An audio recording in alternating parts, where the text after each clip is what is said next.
very high-level view on how you could do that. First of all, make sure that you have a clear vision of what you want to build, right? Your vision needs to be very clear so that you know as you're progressing, not just what I'm building today on day one or year one, but where you want to go in the future. In addition to the vision, you want to have a roadmap. And there are many different types and levels of roadmaps at different stages of your organization, at different levels of your organization. You want to have a roadmap even when you have an idea at the ideation phase of what you are going to build. You want to have a roadmap at the prototype stage and as you enter full development. In addition to roadmap, you also want to have a backlog. You want to capture ideas that might not be something that you want to do today, maybe in the future. Even if it sounds like, oh my God, this is bonkers, there's no way we can do it today. You never know what the future holds. And some of those gems, those ideas that you've already generated could be what you need to diversify your product set in the future, especially if you need to move very quickly. But the most important thing that you need to remember is that developing or growing a product or a company is a bit like raising a child. The ideas or thought that you have for your products will evolve. What you have today, the ideas, will change. Keep your ear on the ground. Listen to your investors, your customers, your clients, your people, and that will allow you to build a stronger and better product as you move forward. More importantly, also remind yourself that as for a child, let's look at a child, for example. There are parents out there that want to have a tennis player for a child or a child that will be amazing at playing the piano. You might have the best intention. At 3 years old, give a racket to your child. At 6, start paying for tennis tuition. Get them into the best schools and they become one of the best players at school or in the town that you live with. As the child grows, there is an opportunity for them to discover new things and they might not end up in the path that you've created for them. Your product is the same. Of course, you still put the boundaries in there, which is what your vision, why your vision is important, so that it helps you to see the parameters within which you want to grow your product. And if you decide that your product needs to take a completely different step outside of those parameters, there are still ways to do that, as long as you keep your mission, your mission statement as well correlates. But there's a lot of things that you can do about that. It's not the scope of today's discussion. But please do bear in mind that your product will grow and evolve, and to have the best chances of pivoting, of changing, or bringing new ideas in the market is 1, listen to the market, and 2, make sure you have a very, very clear roadmap. What is the purpose of the organization? Being clear on what that purpose is and that your founding team is aligned. They're not giving mixed signals on what the purpose of the organization is, but also for each person that works in that organization to feel they have purpose, that their purpose is aligned with the organizational purpose is increasingly more important also with the younger generations. They want to do work that matters, that it matters for the organization and it matters broader than the organization. And otherwise, we're seeing this whole thing with the Great Resignation. Within the UK only, there's 1 million jobs unfilled because people are looking at them and saying, this isn't for me. I don't fit. It doesn't fit with my purpose, my values, and so on.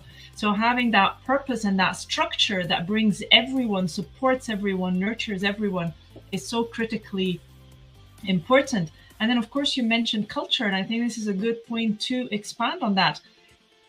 Culture can be so influenced.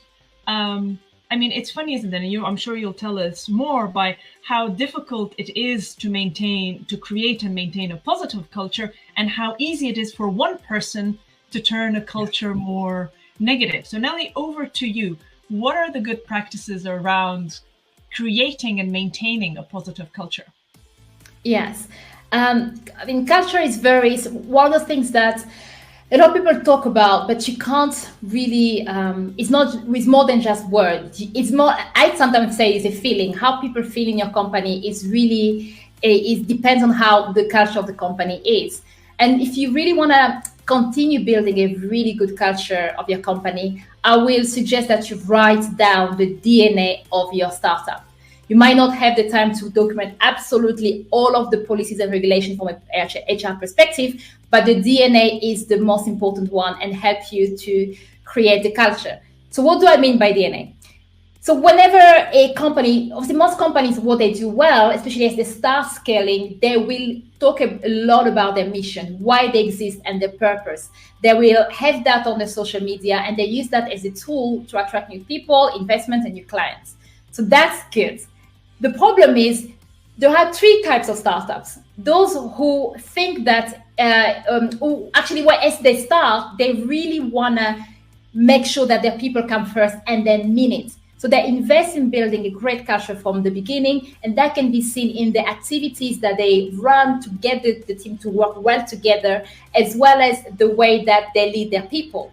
So what they're worried about is losing something that they spend so much time creating. As you said, Shima, one hire that might do things differently, or one change of direction in terms of maybe the management or promotion, actually a promotion of someone into a leadership role might also affect the culture of the company. The second one, you have startups that know that they have a problem with cultures and their worry might get worse. And the third one is the one that have amazing culture. When you look at LinkedIn, they even self-declared that they are the best place to work in, when everybody in the company is looking at the time they can jump off. And, their view of dealing with the negative cultures, especially internally, and I've seen that quite a lot, is to kind of going back to this mindset of, we are a startup, we work long hours, it's okay, it's part of our culture, this is how it's meant to be, the entrepreneur lifestyle. And they use all those stories to justify the fact that they do not really focus on the people and how they can make the life of the people right. Of course, working in startups doesn't mean long hours depending on what you do, but at the same time, a company with a great culture knows how to deal with that in a positive way. So when we talk about writing the DNA of your startup, it's really what matters to you, the team, and what have you created? Small things that people don't think about, right? Because I was running a training for a startup, and they already had a really good culture, so I wasn't even worried about that. But they were worried about maybe losing the culture, and small aspect of the DNA comes to, let's say, flexibility. What does flexibility mean? If you hired or you started as a remote first company and eventually you want to change to become a face-to-face company, you are changing the culture and the DNA of your company. So if this is what you want to do as you scale, how are you going to deal with that? If you are a company that says we are remote or we offer flexible hours, but you don't tell people what flexible hours mean, because now it's crazy. You get people that tell you that we are a remote company, but you have to come in the office 3 times a week, which to me doesn't even say remote. So if people in the company knows those rules that are not written anywhere else, someone else that's joining won't know anything. The way that you communicate, the different communication channels, the way that you have, some people says open door policy, or we have weekly meetings with the CEO or weekly calls with the CEO where he address the entire team, because there's 10 of us, we can go for lunch together. When you grow, the CEO might not be close to you in that sense, but there are things that you can create to simulate that at the same extent, if this is what you want. But if you don't have any of this written down, that doesn't matter. And the writing down part is important, is because as you are writing down, you're also challenging what you have or what you don't have. That helps you create the conversation to build the right culture. So when we talk about growing the culture as you're scaling up, key things to bear in mind is accountability.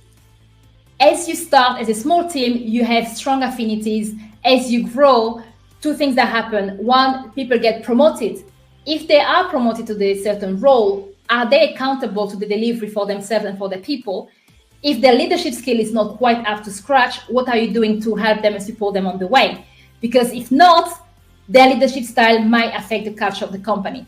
And the accountability, that's personally, to me, I say it applies to every single person that comes in the company. Of course, the leadership team is responsible for the culture, but if you want to work in a company that has a positive culture, you also have a role to play. So are you accountable based on your behavior? If there's a problem, do you deflect to blame or retrospectives, which is the way of saying that you sit there and analyze the problems and find the right things to do? Do you finish your work when you said you were going to finish because you impact other departments and avoid conflict? And if it didn't happen, it's life. Do you take ownership of that and talk about it and try to see how we are sorting things? So accountability is really, really important from a self perspective and also to the management. One of the most difficult things is, of course, to let go of an employee. But if, as your company grow and scale, people realize that I can just, there are some people who have behaviors that goes against the DNA of our company, and you leave them in the company and they can stay there, still get promoted. That's a way of saying, this is what's on paper, and reality, that's not it, right?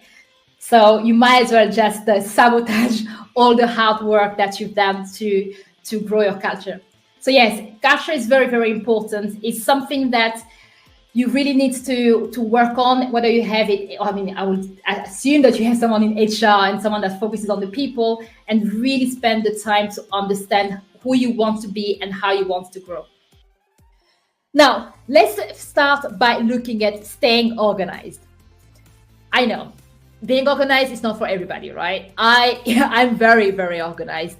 And maybe it's something that I got by default, but it's also something that I had to work a lot on. I always ask myself, how can I simplify what I do so that I don't spend time thinking about how to do it? I just get on and do it.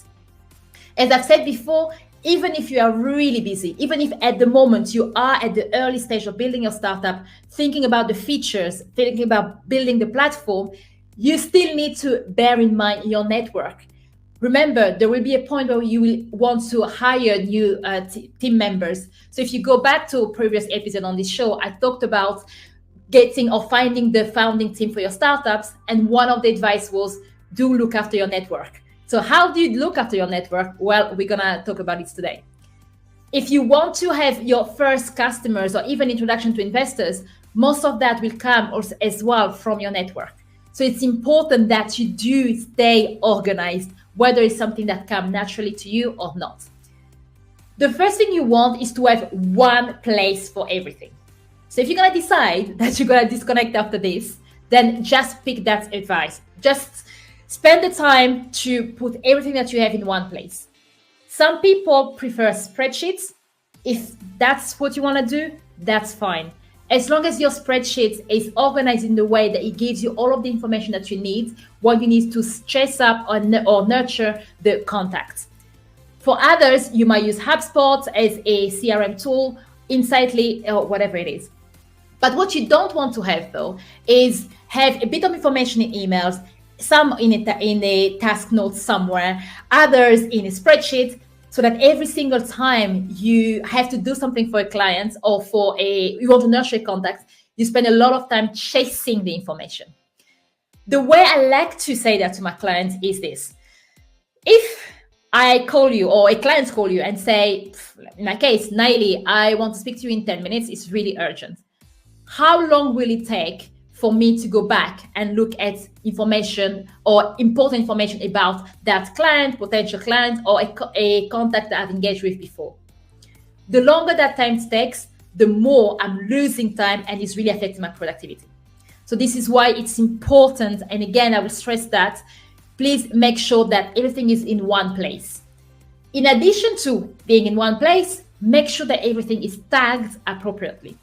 By tags, it's just adding more information. So for example, if you're using a spreadsheet, do you have columns that let you know a bit more about the company or the contacts? Things like the industry, what are the things that you are providing to them, whether it's a product or a service? Are they customers now, or are they just prospects or evangelists? Are they, where are they on the journey? Have they rejected you for one reason? Maybe they say no to some of the product that you offered, or maybe they say, no, not right now. But is this information tagged in a way that in the future, if you wanted to offer something else to that client, you could search very quickly and find the clients or the potential clients or contacts that you've engaged with along those lines. When you have an idea, you have a vision, it's kind of your baby. And there are many teams out there that start as founder, like a solo founder, trying to make headways, but then eventually decide to get a co-founders. Other people are starting by having 2 or 3 people straight from the start, so they start together. Is there something right or wrong? Well, based on my experience and of course the feedback I've got from investors and other startups that I'm advising, One of the questions that investors ask a lot to solo founders is, why is it that they don't have a co-founder? For investors, of course, investing in any business ventures is risky, but they see having a co-founder as a way of de-risking what you're doing. They see it as a positive because you've managed to find another person, to find someone who believed in your vision enough that they want to jump on board as a co-founder. So that gives a positive sign to investors and gives more confidence. The second reason why investors like co-founders is especially if the two co-founders or three, they have different skill set and they have different specialism. For them, again, it means that by default, for free, you are bringing in a lot more experience in your team. So for example, if you are someone who's strong in the technology sector, so you're a CTO and you're a co-founder of someone who's an industry expert, for example, HR, then you can bring them together. So for investors, they see that as such a positive, a bonus that they favor co-founders. Of course, when we start looking at co-founders, especially if you are looking for a co-founder, always go for complementary skills. And we are going to talk about that, complementary skills and personalities, when we start answering the second question. But that's something that's really, really important if you do decide to go for a co-founder. Is there anything wrong with having being a solo founder? Well, I would say no. I'm a solo founder of my business and I absolutely enjoy the ride. I'm not going to lie. As saying it's a roller coaster, to anyone who's starting a business, they probably know exactly what I'm saying and maybe think that I'm under-exaggerating. But the good thing about having a co-founder is that when you go through the roller coaster, especially the lows, then you have someone that is also going to the journey with you. Of course, I've got a lot of advisors, friends. I've structured my business to know that if I have a gap here, those are the people I'm going to hit to work together. Yet, if you have a co-founder, they do that naturally for you. So some people see co-founders as a way of having also someone to help on the emotional side. And like I've said, as a solo founder, I can say, yes, you can do that. And of course, the challenges depends on what you are building, what is your business, but it's not a no or a yes. So if you are thinking, should I get a co-founder? It really depends on yourself. And as I was advising someone earlier last week, when we looked at this idea of her being a solo founder, a co-founder, or even just someone as the founding team of a startup, we really stopped and went back to look at her values, what she wanted to achieve, look at the challenges of every single block of the one she was considering, and then she made a decision. So there you have it. If you are wondering whether to be a solo founder and co-founder, then really look at your business, how you're structuring that, the kind of question investors are going to ask. And if you are going down the solo founder route, then how can you answer those questions positively by showing them that you have the support that you need emotionally and on the technical side behind you, whether it's advisor or founding team and all of that. That will give you the chance to succeed as a solo founder and get the investment that you need to grow.